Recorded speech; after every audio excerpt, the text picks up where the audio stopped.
right, Karissa, can we please have a one-word prompt? Robot. Robot. All right, here we go. 3, 2, 1.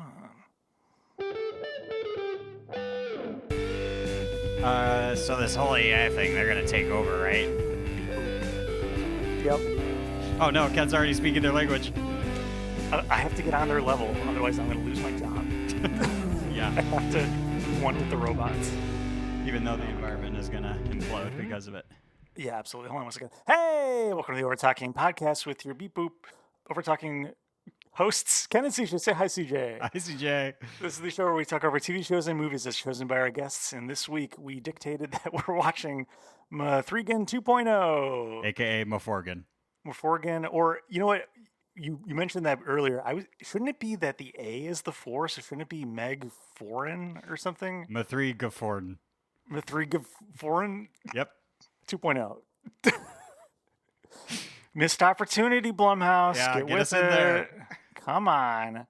Put me in God. that room, baby. My favorite, because they do this with a bunch of stupid titles. My favorite numberization of a horror movie title is still 5 Cream, which is the 5th Scream movie, where they replace the S with the 5. 5 Cream. That's 5 good. Cream. Bad. Oh my god. Speaking of robots, CJ, I don't know if you've seen this or not. I feel like you're the comedy guy, so you must have. But Thomas Middleditch has a new improv YouTube channel. It's called Improv with Robots, and he just goes up against an AI and does an improv skit with AI as the other person, and it's hilarious. I highly recommend it. First of all, Ken, they're called scenes. A skit is what you do in like middle school when I'm the teacher sorry. assigns you a project. Thank you. But yeah, anyway, check it out. It's on YouTube. It's called Improv with Robots. Interesting. I've been wondering what that guy's been up to since he got like semi-canceled. What did he do? He's canceled? We can't get into it. Read it on a Wikipedia page. Oh, man. Well, speaking of being canceled, we have returning guest, Karissa. Welcome. I'm kidding. Karissa, welcome back. Not canceled. I was canceled? I didn't know that I had been canceled. Well, I guess I haven't been on the show for a little while, so you got to look up maybe your Wikipedia page. Yeah. I should have been reading into that a little bit more. Like, oh no, the Overtalking Boys canceled me, or I did something cancelable on the show. Oh no. That's why you haven't been on in like 4 episodes. So Yeah. It's been a so really long. It's been a really long month of not being on the show. I was so excited to be here again. I know that I'm supposed to wait until I'm introduced, but 5 Cream almost killed me.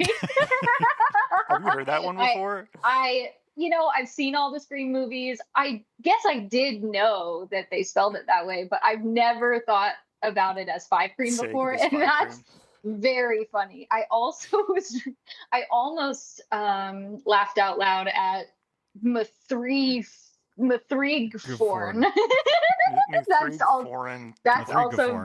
That's also very funny.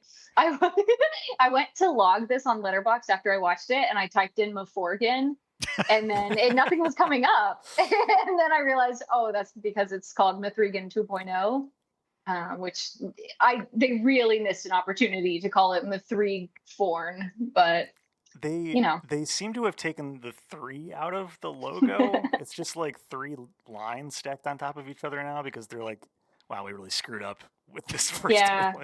Yeah. Oh boy. But yes, I'm very happy to be here. Thanks for having me back. Stoked to talk about this wonderful, really great, inspiring movie. Ken shaking his head. Yep.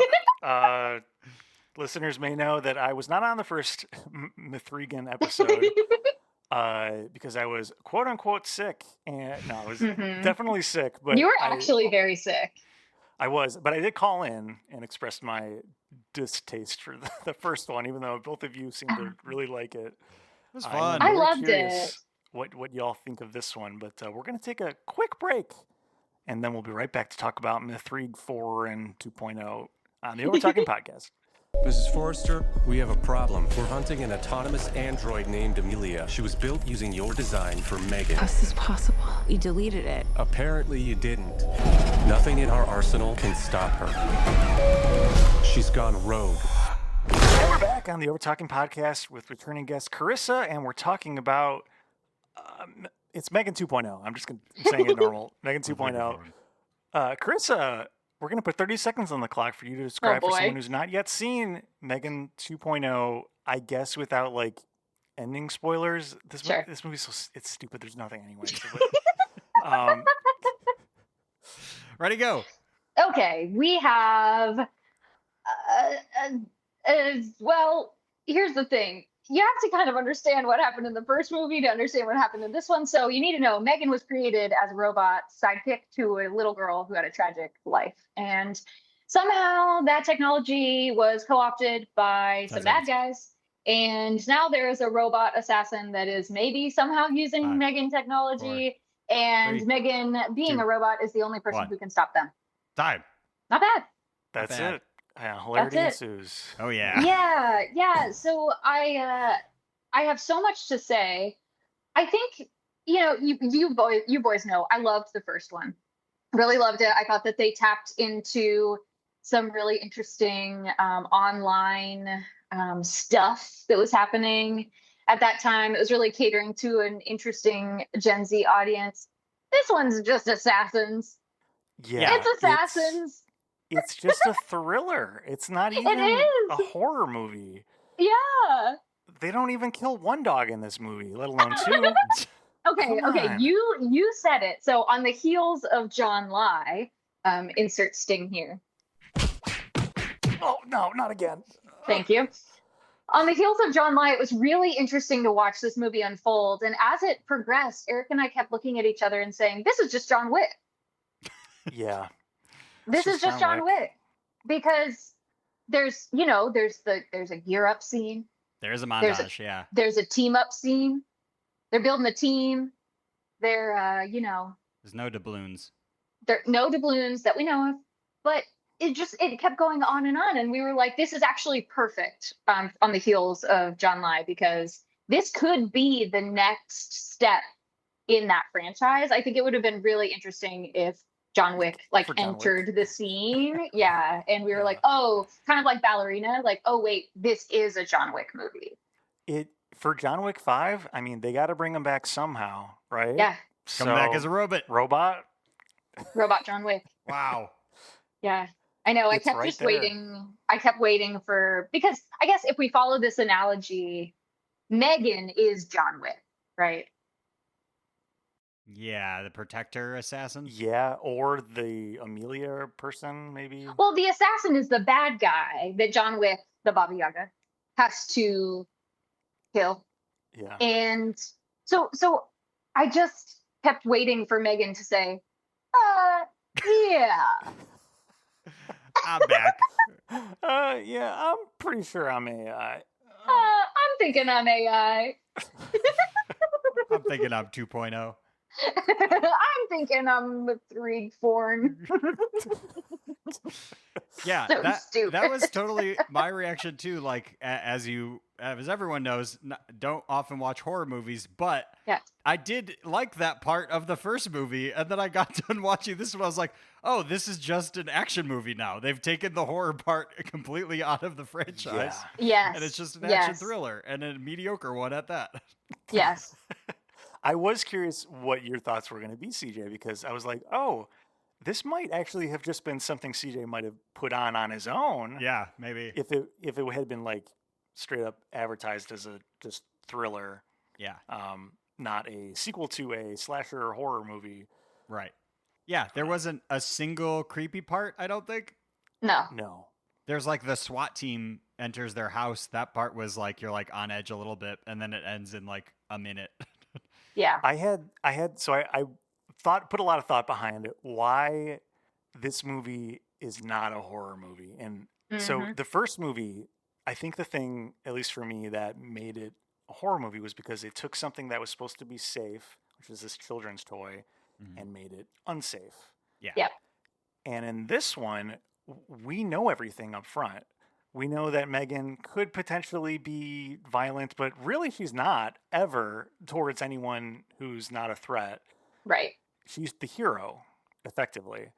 And then we have another robot who doesn't even look like a robot. It just looks like a person. It's because it is a person.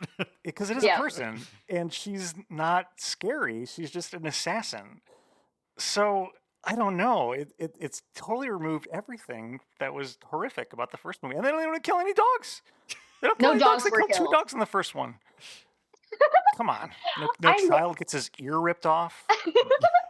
I really did want to talk about how this movie looks, because I haven't done any research on this because I didn't want any spoilers. I didn't want to be perceived as having cheated at trivia. Good. But I did hear through the grapevine that this one was kind of rushed. It was like the first one was so successful that this one, they just kind of like pushed it through. And M3GAN looks different to me. Am I crazy? It looks bad. Like, it looks worse to me. In the first one, she is a human child, but then there is like CGI over top of her. Yeah. And it just looks shitty. And then they have the other robot who, like, is just a person. It is just an actress. if they're supposedly the same, excuse my language, species, then they should look like the same species. And instead, we just get this woman who looks like a mix between Elizabeth Olsen and Chloe Grace Moretz, but is acting like a robot. And it's really confusing. It is different. I will say one of the few parts that I liked was they're like rebuilding M3GAN, and they're like, we're giving you a new face because you're the most recognizable murder robot on the planet. And then she's like, if you do anything with my face, I'll take yours, or something like that. Something like that. I also I don't know. Listen, I had a couple beers. I'm not going to lie. But in some scenes, she looked huge. And in other scenes, she looked really small. Yeah. What was happening with that? She has a new body, but in that same upgrade scene, they talked about increasing her height. Yeah. So that should be part of it. But then, it did seem to vary. In some scenes, she still looked like a child. And then in other scenes, it wasn't even like she was an adult. It was like she was a supersized adult. Like, she was huge. Yeah. Just like a lot of inconsistencies in the visual aspects of this movie that I don't know if I've laughed that hard in a long time. Like, when I realized how big she looked, I was like, oh no, what's happened? I did. I have to assume it's because, like, if you're saying the movie got rushed through, then it's like, well, we have to use the same face because that's what we paid for and already have made. So, like, we gotta thread it into the movie somehow, and an excuse to do that. Well, plus, like, that's the IP, right? It's her the face. M3GAN dancing face thing. Yeah. Which, gotta quote the trailer: "The bitch is back. It's her. This bitch is back." Yeah, there were a lot of what Eric described as aggressively PG-13 jokes in this movie. Like, it wasn't funny, and it was very obviously catering to, like, 13-year-old boys, even though it's a little girl. There was so much happening because it was like, this movie, it's like, we're trying to be feminist. We said vagina. And it's like, well, this movie was obviously written by a man because no woman would say some of the things that were said. Some of those jokes are not funny. Yeah. But I'm talking to 2 people who, well, maybe I'm misrepresenting your skill set, but 2 people who know what coding is, could be considered coders. Is that fair to say of the 2 of you? We're nerds? Is that what you're trying to say? Yeah. Well, you have a specific skill set. Got a special set of skills. I was so mad when we kept seeing rendered visuals of M3GAN on all of the, like, digital screens. Because I'm like, let me get this straight. This is a physical robot. This is a robot that exists in the physical space. But somehow she has infiltrated some sort of digital system and she's being rendered in her physical form on screen. So that would mean that somewhere in the programming, that programmer programmed her physical form. Do you know what I'm saying? The projector scene? Yes. Yeah, her walking around the apartment. Yeah. I don't know. I took it to just be, very hand wavy, but like her AI coded that, Right. Like it wasn't that like so Gemma advanced. did that back in the day or anything. But yeah, she became so advanced and kept growing in this AI form over however many years has passed that she was able to develop this and also build that entire layer under this house that she somehow sold to Gemma. I don't know. Yes. Yeah. Yes. Okay. So is M3GAN the landlord? That was a question we had. Yeah. Yes, I believe so. Okay. Yeah. So M3GAN's a landlord. Love that. Don't know how that happened. She's the landlord, and somehow there is a bunker under the house that the owner of the house is seeing for the first time. Yeah. She's kept a secret from Gemma the entire time. Mm-hmm. Look, it makes total sense. I don't understand what the problem is. This movie's flawless. You guys are talking about it like it makes sense. I don't know. I do want to talk about the tech since you brought it up, because these are always like my favorite parts of any TV shows or movies. Oh my God, I know what you're going to say. I really got a kick out of so there's definitely going to be montages where we see people like programming or developing stuff on a computer screen.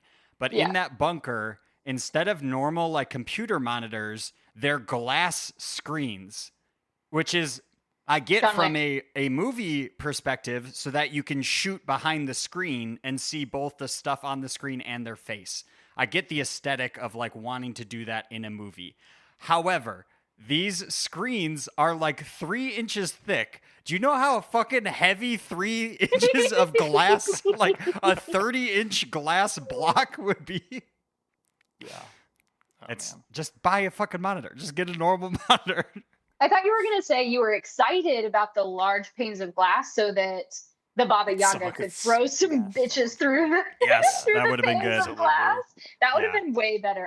What I really thought you were going to say was when Katie, at the beginning of the movie, she's Caddy. When Caddy is I think reflecting, it's Katie, but I can't get over how it's spelled.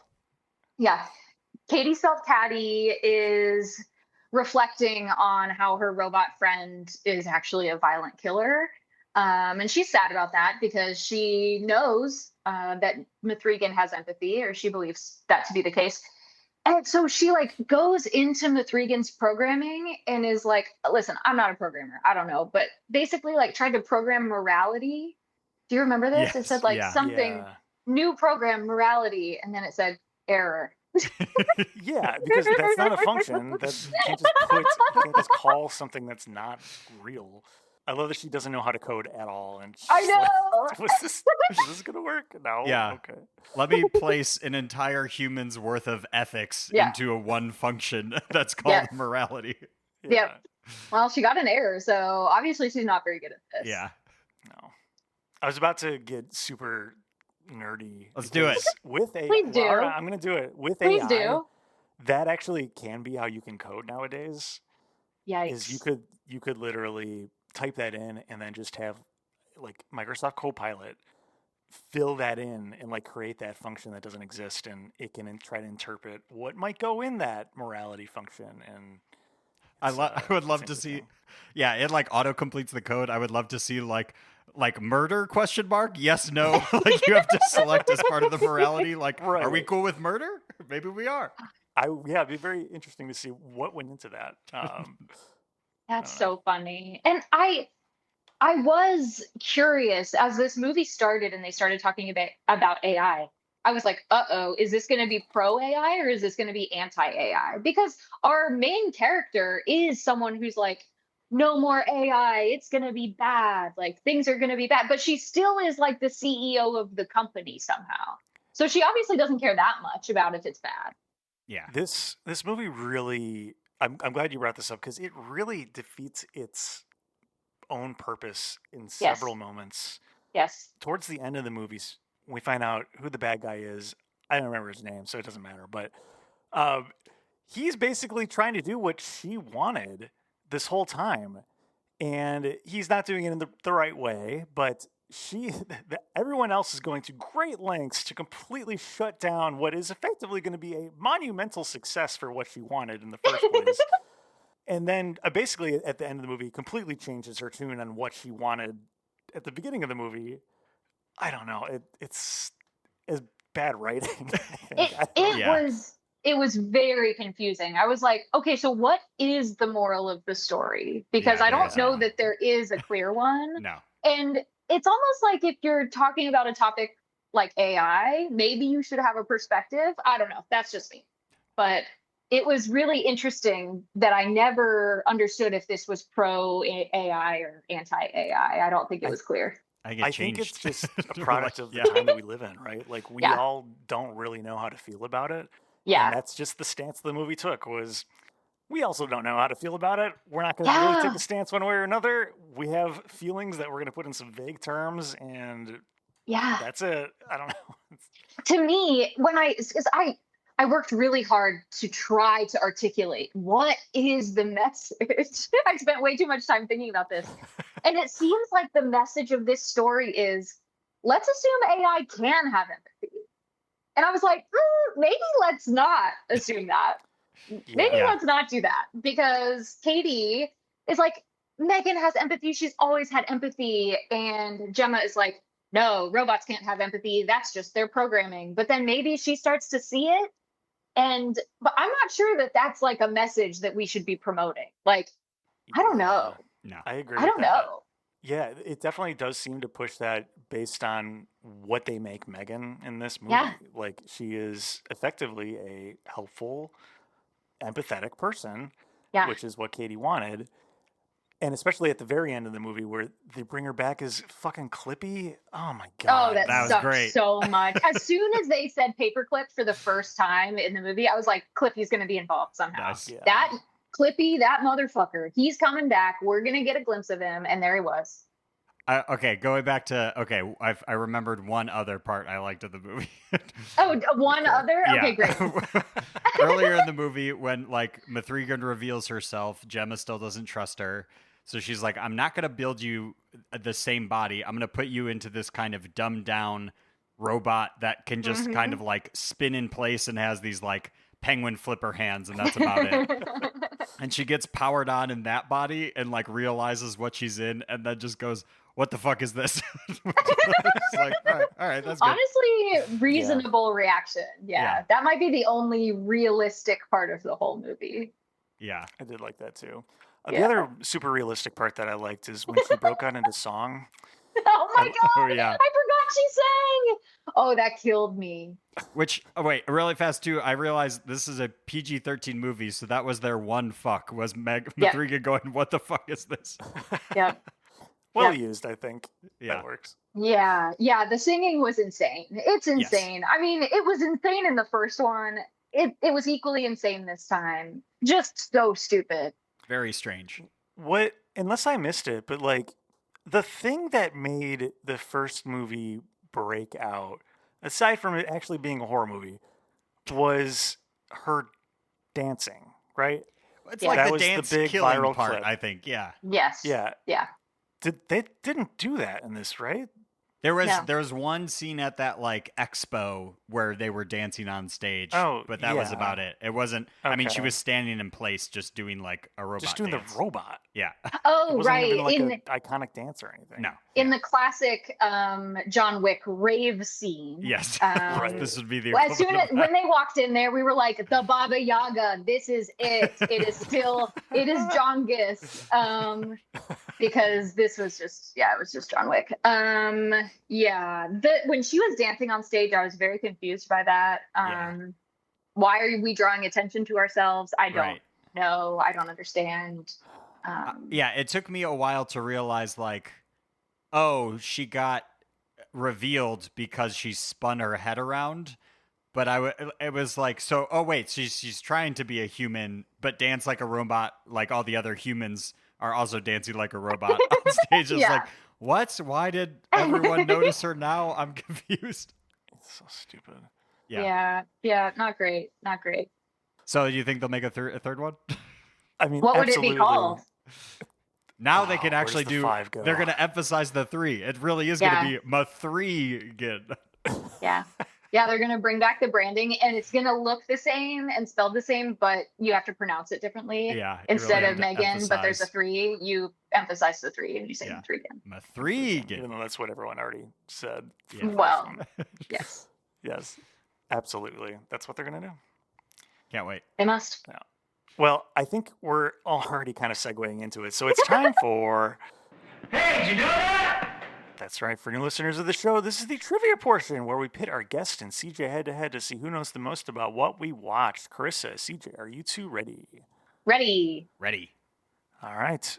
First question. I'll go with the most relevant one. True or false? A spin-off movie is being planned for release in January.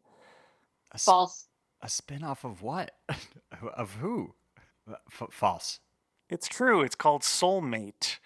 No. SOULM 8TE, even though they could have just left the 8. What? HTE? No. Soulmate 8. Okay, what, do we know anything about it? Spin-off in what way? I believe it's like just using the same technology as M3GAN in a very Her style romance love bot thing. So that's all I know about it. They're just changing genres every new succession. Yeah. Like every new movie, we're going to try a new genre. That's really sad to me because Her is actually like one of my favorite movies, and it's good. And I keep thinking, really?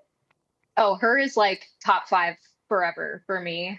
Really? Okay. But I'm also thinking about like Ex Machina, like so that's good and interesting and beautiful and has a perspective. And I don't want them to just make like a knockoff version of something like that. That sucks. Yeah. I don't want them to continue this IP in any way. At all. Yeah, at all. I don't think everything needs to be IP. Why can't we just create more original content? Because Agreed. studio execs suck. They're not creative people. We didn't talk about it. I sent you guys a Instagram reel where he was talking about what to watch and skip for the month of John-gust, and he said skip this movie, M3GAN 2.0. What did he call it? It was more Blumhouse garbage. More Blumhouse garbage. And I said, you know what? Fair assessment. Yeah, that's not wrong. No. All right, next question. What's the kill count for this movie? Oh, God. And I'll give you reference. In the first movie, there were only 6 human deaths and 2 dogs. And 2 dogs. Yep. This is just John Wick, isn't it? Yeah. We're gonna say 20. Oh, that's tough. Okay, I'm gonna say 16. 20 is closer. 26. Wow. 25 or 26. One was debatable, according to whatever website I used. I forget. Yeah, it is PG-13, so you can't be super gruesome with deaths either. That's the other thing. Yeah. Mm-hmm. So in the first movie I mentioned before, like, she tears off a kid's ear and they kill freaking dogs. In this movie, what do we get? We get like a shadow of someone's head popping off from and like a comical punch. Yes. Yeah. We get someone's arm but removed off screen. Yeah. Yeah, because you can't show. Is that it? That. Everyone else just get like electrocuted. That's what I was gonna say. The majority is like people getting stunned. Like it's not even like bullet deaths or anything. Yeah. Was the first movie PG-13? I don't know. That's a great question. It has to be, right? Yes. Also PG-13. Yeah. Also PG-13. That's really interesting. Huh. Yeah, right? They go, I mean, dog deaths? That's pretty hardcore, man. Yeah. But also, that movie sucked, so it doesn't. All right, next question. How long was the production schedule for M3GAN 2.0? Okay, how many shooting days were there for this movie? How many shooting days? Okay.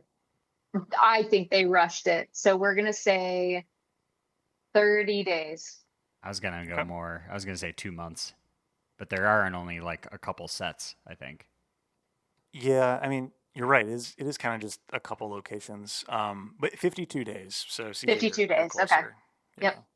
Still not very many days. No, that is pretty short. Yeah, it's a schedule. All right, true or false? Allison Williams performed most of her own stunts. False. Big sequences. False.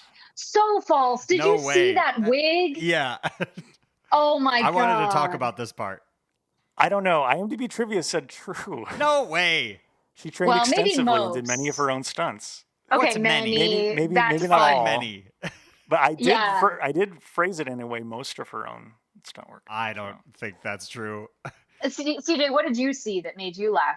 Because so in this like final battle, they purposely have her hair in front of her face so that they can tag in the stunt person to do the stunts, which was crazy. I love catching those in movies where they like think of clever ways to like hide the face. I've never seen the one where it's just, we'll just have her kind of flip all of her hair in front of her face. It was literally like she was wearing a wig on backwards. Like it was just exactly. Fully all in her face. And then the actor sits up and like kind of pushes the hair out of her face and reveals that it's her own face. But it's like, that person is clearly a different person. And it was insane. That was really funny. Yeah. I mean, you're right.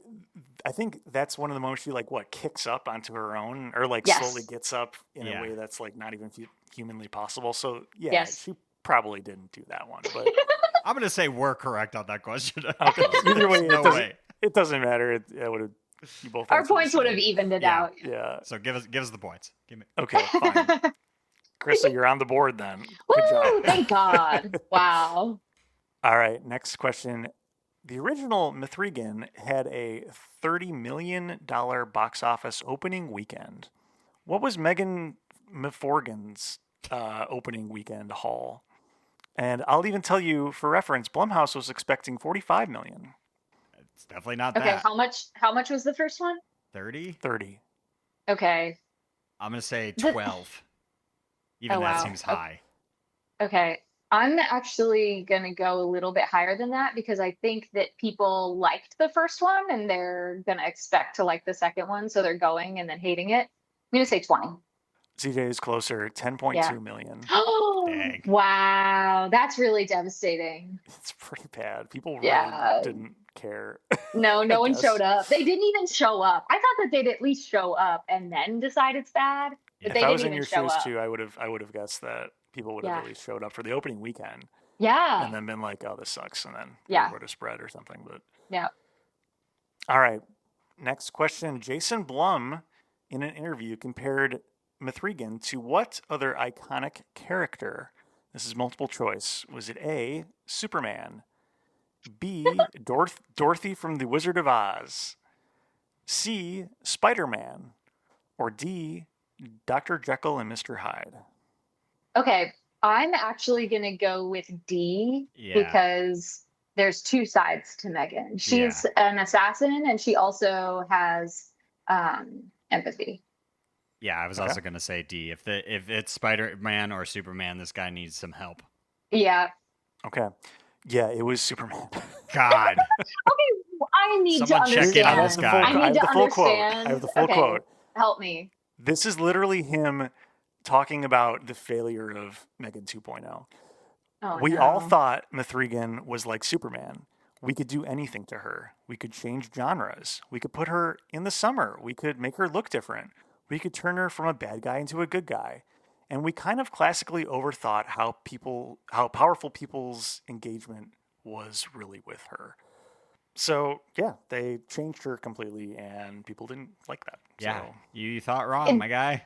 Do they change? I'm still confused about why that's like Superman. Is that what they did to Superman? I just don't understand that either. Maybe just because, Superman's so iconic and classic that people will just show up regardless, I guess. I don't know. Well, did M3GAN go woke like Superman did? I heard Superman's woke now. I heard that too. Fuck that guy. How dare this immigrant coming from the planet Krypton? I'm sure he doesn't even have his papers. What's I know, and he didn't used to fight fascists, and now he doesn't like fascists. What happened? Crazy. Well, I heard that Megan also is woke, so that might be why it bombed so hard. Yeah, Megan's a queer icon, right? Well, she was. I'm not so sure anymore. It's been revoked. Her status is revoked. Her status is revoked. I don't know why she... Do we know why she was a queer icon in the first place? Is this just another Babadook, mix-up? I don't even think it was a Babadook mix-up, which is very funny. I think that she literally did like a funny dance to a TikTok song, and they were like, Queen, Mother, yes. Okay. I think that was like really it. It was really shallow. Okay, cool. Yeah, I mean, queer icon for sure, but I don't think that there's any real evidence that she's a queer icon. All right. Okay. Well, the score right now is 4-1. Excellent. So this is just going to be the final question. It doesn't really matter too much. But what is it be worth 4 question? We'll make it worth 3 points. Okay, great. Thanks. Yeah. Cool. Sorry, Siege. What is the Rotten Tomatoes tomato meter score in percentage? Closest without going over. This is the critic score on Rotten Tomatoes as of today, which is early August. 49. Man, yeah. Actually, I was going to go first to give you an advantage. Oh, sorry. You can re-guess after that. Okay, I'll re-guess. I really don't know what critics... I don't think they're going to like this, but I have no idea where they would put it. Yeah, I think your guess is probably pretty good. Maybe a little higher for some reason. 56? Okay, I'm still going with 49. Yeah, CJ clearly has cheated once again. 57%. Whoa! Wow, CJ! He cheated. But, yeah, for sure. But that makes CJ our winner. Congratulations. He was going to win no matter what. Yeah, absolutely. That's okay. That's okay. What do we think the audience score was in Rotten Tomatoes? This is the popcorn meter. Probably higher, but not much, like 65 or something. I'm going to go 59. 82%. No. It's true what they say. They're making us dumber. Yeah. That's really sad. I don't understand that. Oh, why? No one even showed up to this movie. Why are people like, oh, okay. I was genuinely surprised seeing how quickly it went from like theaters to streaming. I was like, oh, it's already, I can watch it at home. Okay. I was also surprised by that. And that told me everything I needed to know. Yeah. Really. Yeah. Yes, absolutely. Letterboxd score was 2.8, which is not that good. Yeah. So not great. That's more accurate. Yeah. Yes. All right. Well, I think it's time for our ratings then. You've heard us debating. We know you've been waiting. So now it's time to hear our ratings. Karissa, on a scale of 1 to 10, what would you rate 3, 4, you forgot the M3GAN G. 2.0 for you? And as a reminder, I have our M3GAN 1.0 scores. You gave the first one a 10. Yeah, oh I remember. God. That's why I was so upset about this. That is so... Okay. I remember I gave it a 10 out of 10. I also called it the movie of the year. Oh my God. I stood by that. I still stand by that. Oh my God. I'm not like some people that I know who are always changing their ratings retroactively. Oh my God. Cut her mic. Cut her mic. Yeah, Ken, you fraud.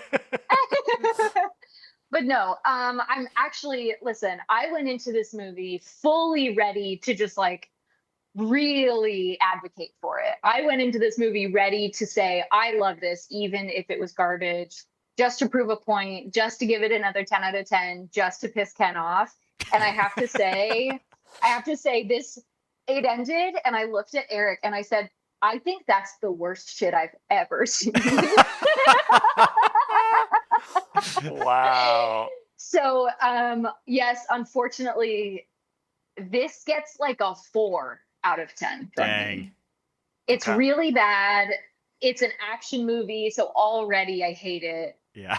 I truly, earlier you were like, no spoilers. I was like, don't worry, I don't know what happened, because if there's fighting on screen, I'm looking at my phone. I can't do it.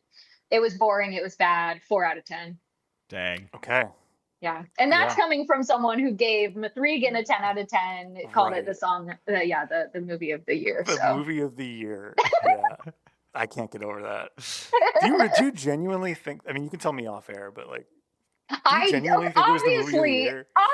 it's not the movie of the year, right, but I did love it. I loved it. It did something different than this one did. It really captured an interesting moment in time, I think, in a very funny way. And this was just like true Blumhouse garbage.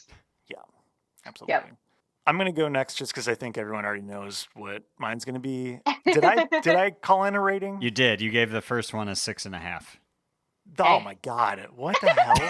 It was good. See, you liked it too. Yeah, you loved it, Ken. You loved it. You said you loved now. Absolutely. I need to revise that. No.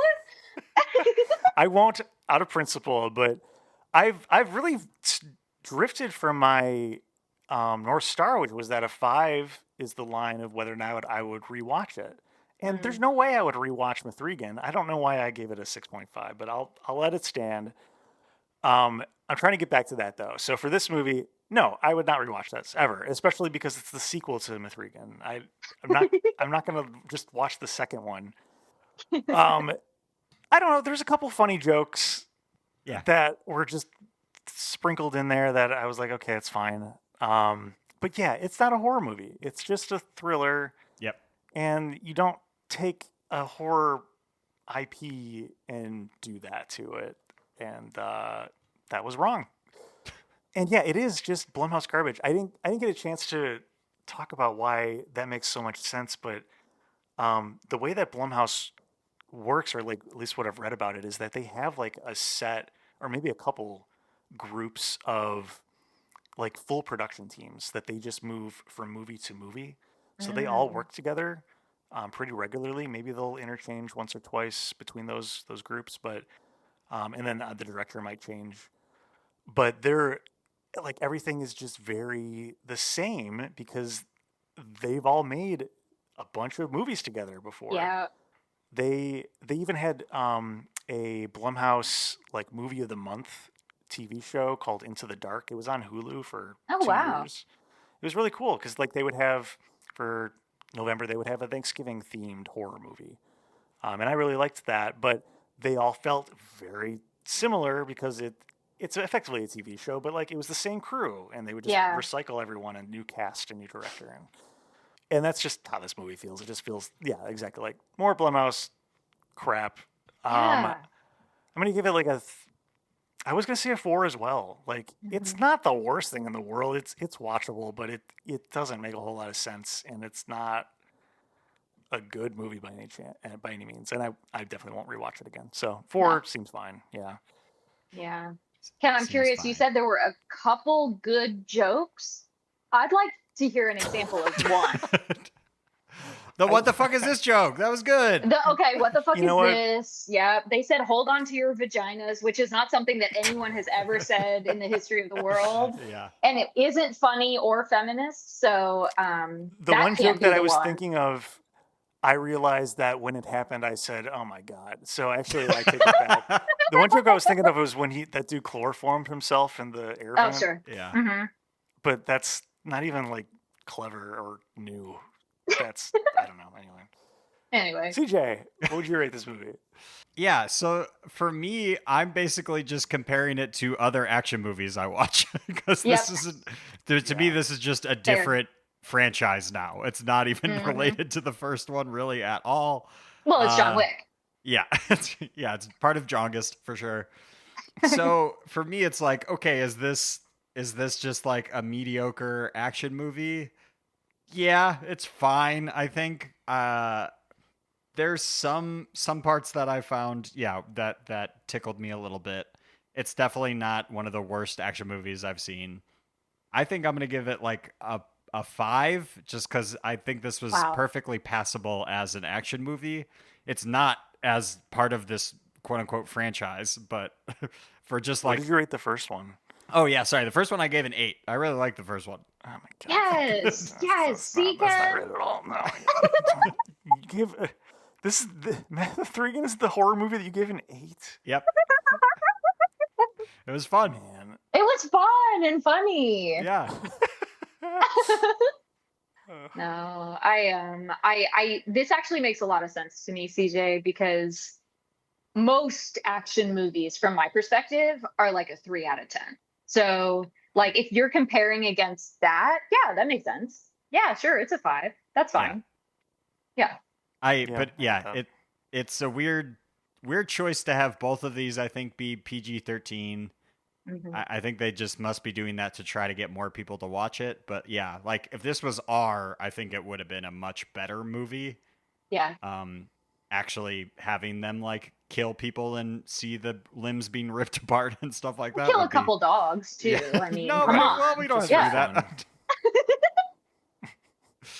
But yeah, this is just a really weird choice, I think, for them, for the people that were making this. I don't understand. I have no idea what they were thinking, truly.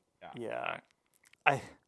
Where do they go from here? Because they're going to make another actual proper sequel aside from the spinoff. So, like, do they go back to horror? Does Clippy just, like, infect everyone's, like, Word documents and that's the next one? Or that's a great idea. You should pitch that at Blumhouse. Okay, great. They would buy it. They would, yeah. First thought, best thought. Yeah. This made money, so they probably will keep making them as long as they keep getting money. Yeah, why not? Yeah. It says the budget was between 15 to 25 million, and at the box office, it's made 39 million. So it's definitely, they're making over half their money by the low estimate. So. I would take $39 million. Wow. Yeah, so that's pretty great. I don't know. They're gonna keep doing it because they're always weird about whether or not something's a flop or not, right? Like it's like if they whatever exit, like 2x or 3x it, then it's maybe a success. But if they were expecting 45 million opening weekend, I think they're probably still considering this a flop. Yeah, maybe. But I don't know. Does that include like marketing and stuff too? It just says budget. It probably does. Yeah, I don't know. That's probably why there's a range given to. They don't know for sure. Yeah. Well, Karissa, thank you for joining us. I pray to God that we don't have to cover Soulmates when it comes out, but I know we will. So I think we might have to. Yeah, I apologize. I feel like this has been so such a downer of an ep, but there's just like so few redeeming qualities. I couldn't even like put on a happy face about it and lie to you about how good it was. It was genuinely so bad. It's going to take some time to recover from that. I think the episodes where we shit on stuff are more fun. I think so too. I agree. Yeah. I think people like those more anyway. Thank you again. Do you have any words of wisdom or anything you want to plug at the end here? Oh, words of wisdom. I was going to try to say anything from the movie, but it's already left my memory. I have no idea what happened, what it was. No wisdom there. No wisdom there. You can find me at Horror Corner. I haven't written for a while because turns out life in the world got too scary. Sometimes that happens. But got to get back in there and start recapping some of these new releases because I have seen a lot of the new horror releases this summer. So stay tuned for that. I'm also, plug. I am teaching yoga in the Chicago area. So if you're interested in getting class info, coming to my class, getting your ass kicked, like I kicked my own ass yesterday, then follow me on Instagram. You know where to find me. And yeah, let's hang out. Nice. Emily also said you kicked her butt. Oh, really? Yeah. Yeah, probably literally. We did a lot of glutes and hamstrings yesterday. So is kicking your own ass like a flexibility thing? Or yeah. It's a yoga pose. Yeah. Okay, got it. Yeah. Cool. Yep. CJ, what do we got to plug? You can follow us on all of the things at Overtalking Pod. Email the show at overtalkingpod@gmail.com with your suggestions of what new theme month we should do. What franchise should we cover? We're accepting suggestions. Or call or text us at USACat1591. I have a proposal for September. Let's do it. So, September, it's like, this is not an actual good proposal, but like a septic tank. So like really garbage movies. Yeah, just like shitty movies. Well, this would fit right in. Yeah. You should have waited. Yeah. But like we pick like a Rotten Tomatoes score threshold, and then we go from there. Wow. Like, I mean, I'm down. I like watching bad movies. My brain is broken, so I'm down. Okay. Yeah. Maybe. That I don't know. I'm just throwing really it out there. Yeah. Write in if you think that that's a good idea. I don't know. Oh no, they're here. Oh no. No, come on. Damn it. Yeah, that's the Overtalking Overlords. Any chance they get to beat me up. They're here to remind you, if you'd like the show, please go on Apple Podcasts and Spotify and rate and review where applicable. Reviews are what help people find this podcast. Also, we spend no money in advertising, but we do make some money from it, but not much at all, it seems like. So tell a friend and spread the word. That's the best way to help us out. We really appreciate it. Thank you. Thank you. And as we always say at the end of every single episode, yeah, I'm pretty sure I'm AI. Sounds good. Bye. Bye. Bye. This episode of the Overtalking Podcast was produced by Ken and CJ, edited by CJ. This week's special guest was Karissa. Music by Justin Peters. Be sure to rate and review on Apple Podcasts and Spotify. See you next week.